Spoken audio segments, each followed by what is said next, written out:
कभी कभी जिंदगी में सबसे ज्यादा शोर उन लोगों के अंदर होता है जो बाहर से बिल्कुल खामोश दिखाई देते हैं। ये कहानी है एक ऐसे लड़के की जिसकी आवाज थी लेकिन दुनिया ने कभी सुनी नहीं। एक छोटे से कस्बे में जहां शाम होते ही सड़कें खाली हो जाया करती थी, वहां एक साधारण सा घर था। कच्ची दीवारें, टीन की छत और सामने एक पुराना नीम का पेड़। उसी घर में रहता था आरव। आरव ज्यादा बोलता नहीं था, स्कूल में भी चुप, घर में भी चुप।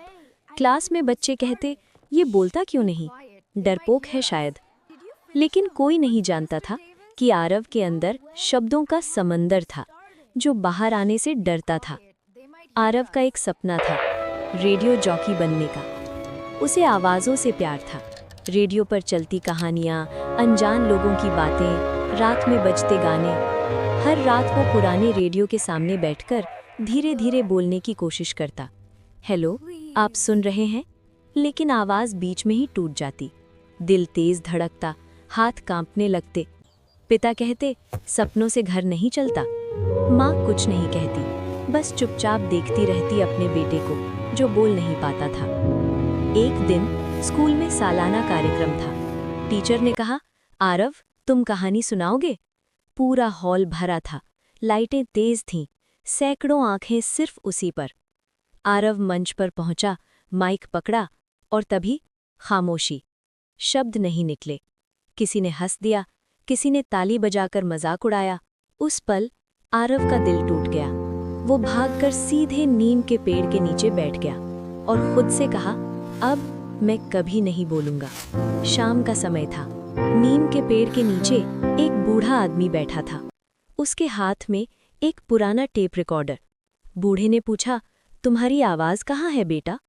आरव चौंका, क्योंकि पहली बार किसी ने ये नहीं पूछा था कि वो चुप क्यों है। बूढ़ा बोला, जो लोग चुप रहते हैं उनके अंदर सबसे गहरी कहानियां होती हैं। हर शाम वो बूढ़ा आरव को सुनना सिखाता। हवा की आवाज, पेड़ों की सरसराहट, खुद की सांसों की धड़कन। एक दिन बूढ़े ने टेप रिकॉर्डर आरव को दे दिया। जब बोल सको रिकॉर्ड करना। उस रात आरव ने रिकॉर्डर ऑन किया। काफी देर तक सिर्फ सांसों की आवाज थी। फिर एक टूटी हुई लाइन, मैं डरता हूं। धीरे धीरे शब्द बढ़ने लगे, कहानियां बनने लगी। वो बोल नहीं रहा था, वो अपनी रूह उतार रहा था।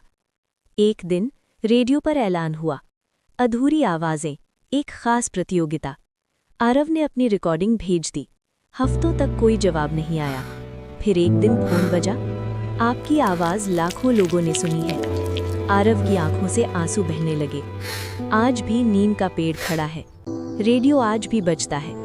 आरव आज भी ज्यादा नहीं बोलता, लेकिन जब बोलता है तो दुनिया ध्यान से सुनती है। हर आवाज को चिल्लाने की जरूरत नहीं होती, कुछ आवाजें खामोशी से दुनिया बदल देती हैं।